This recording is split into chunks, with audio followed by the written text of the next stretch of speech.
going on, guys? Welcome to another video. This video is about our paddleboarding adventure down in Huntington Harbor. We go paddleboarding a couple times a year. This time we did Huntington. We've done other harbors, but this is the harbor we did, and this is the one I made the video on.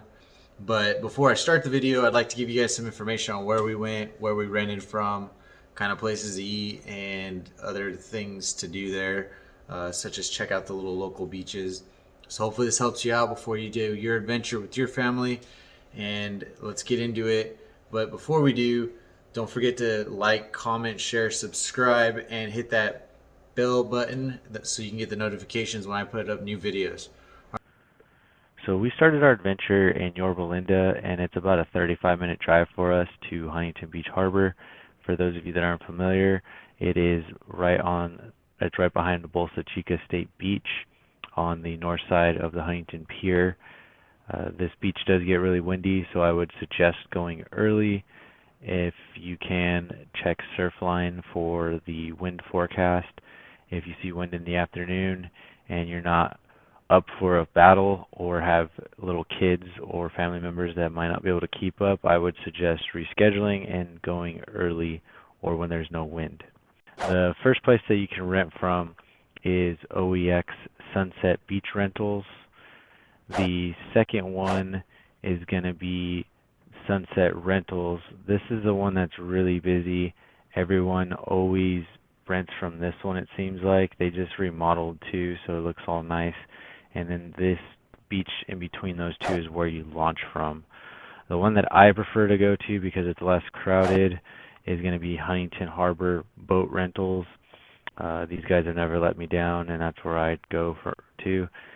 They also rent kayaks, boats, duffies, and paddle boards. They take you over to this beach on the left, and we launched. The first place I usually stop at is Sea Bridge Park Beach. If it's not crowded. This does get crowded in the summertime because people drive in all the neighborhoods, and it's like their own little private beach, but it's a good place to kind of stop and hang out. To the right of that, you're going to see a park that is called Prince Park. The only access to that park is via the neighborhoods. You can't access it from the water. And to the right of that is going to be French Park, and French Park is the same situation where you can only access it from the neighborhoods. They're really good spots to take pictures, though, if you want to not paddleboard and go take some pictures. Here's a little jump off spot that we usually do. I think it's private property, so be cautious. We just get on the wall and jump really quick, and then we take off. After that, if you go up and around, the next beach to stop at is Trinidad Beach. I will say that this one is probably the least crowded out of all of them because it's tucked away. This is a good little spot if you want to be a little more secluded, but realistically in the summer they're all crowded. But this is a good beach to stop at. After that, you got a long paddle to the next one. You go up and over the top of the harbor, and the next one is Humboldt Beach Park. This is the one we stopped at on this specific trip. And they used to allow you to jump off the bridge there, but this time they put up signs saying did not do it, so people killed the fun for us. We still did it, and then we got yelled at. But yeah, I guess they don't let people do that anymore, so keep that in mind when you're trying to do that, or try to mimic what we did. If you don't want to get in trouble, just don't do it. And then if you go south of that is Davenport Beach Park. That's also another really busy one, like the other one that we just talked about.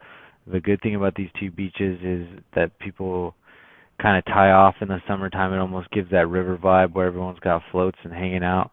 Obviously, some people sneak in brewskis and beers, but do that with your own risk and your own caution. But I think it's still against the law there, so keep that in mind. Then usually we can go all the way back down, hang a right, go back up, and go down the center, and then that brings you back to the three rentals, and you can return your boards. I will say that if you're fast, you can do the harbor in about 2 hours. That's without kind of hanging out or relaxing. If you got kids, you can do it in 3, but that's going to be a very fast pace. If you wanted to do the whole thing very slow, chilling, and kind of having a good time, I would suggest 4 hours, especially if you have kids. But if you got some people that are in shape and ready to go and they got that motor, you can do it in 2 hours. After paddleboarding, if you go down over here to this area, there's some good restaurants, and these restaurants are cool because they have a view of the water. If not, there's other restaurants along PCH, but we like to go there because you can get a view of the water. So on the far left here and the far right, those are nature preserves. Those are do not go zones. So don't take your paddle boards and go up there, because I think you will get a fine. I haven't tested the waters, but I know that you're not supposed to go up there. The two spots in the middle, you can technically go in with your boards, but you can't beach there. Those are private beaches for the residents of that area. They own those beaches, so stay off the beaches if you do go in there. So hopefully that helps you guys out and you guys can get out there with more confidence. If you got any questions, leave them in the comments. We'll get into our video. I wish I would have had better footage. My GoPro was down and my drone wasn't working, and I just used my phone with the water case, so it's not the best footage, but it'll give you an idea of what it's about. I didn't get too cinematic with this video, so hopefully you guys enjoy it. And like I said, like, comment, share, subscribe. See you guys on the next one. And don't forget that notification button. Peace. What is up, internet? We are preparing for our day paddleboarding. So we're packing up.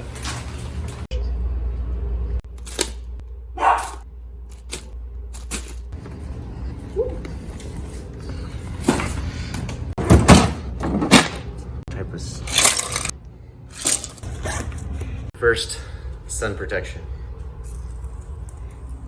Oh no, look at it. Whoops. Kai, you need to put sunscreen on too. I know. Do you have some or do you need some? I stole the camera. I stole the camera. Don't tell Kevin. Testing the phone out with water case. Can you hear us? What's up, my homies? Man, you look ready to go. Gangster. Ready for the day on the water.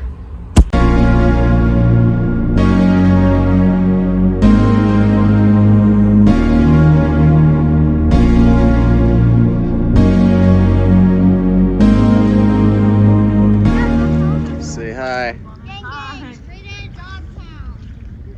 What are you saying? We got a pregnant lady on the front, so we can't really stand. And we used Bree as our cargo.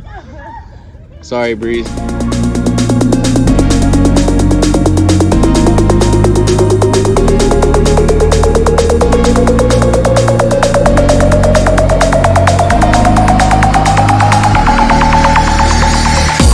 Usually able to stand on this, but as you can tell, I got two people on. Oh, babe. Oliver. Sounds like Oliver barking. Oh, the dog that was barking? Just have to sit. It does sound like him. And like paddleboarding and chicharrones.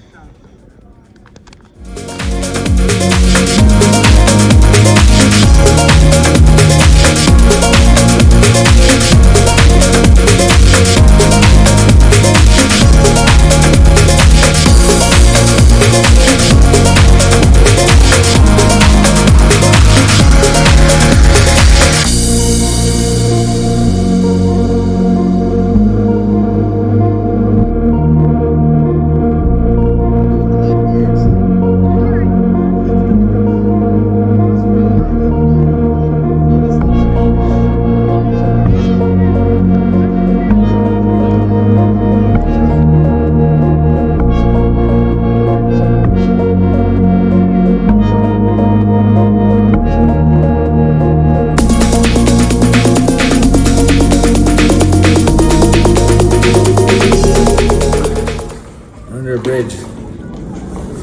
We're the trolls. Hey Kai, we're the trolls under the bridge. Should I catch him, Kai?